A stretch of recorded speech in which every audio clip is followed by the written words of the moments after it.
سال کے 12 مہینوں کی مثال جیسے یعقوب علیہ السلام کے 12 بیٹے۔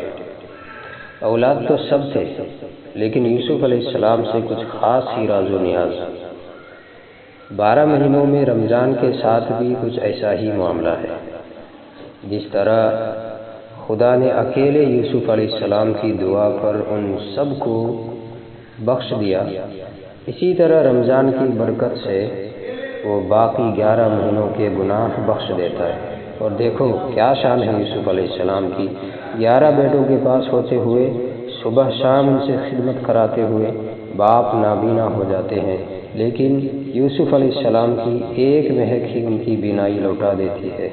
کوئی اولاد ایسی بھی ہوتی ہے، اگر یعقوب علیہ السلام کی نظر پا سکو تو کیا بعید رمضان آنے سے پہلے رمضان کی مہک ہی تمہاری بینائی لوٹا دے۔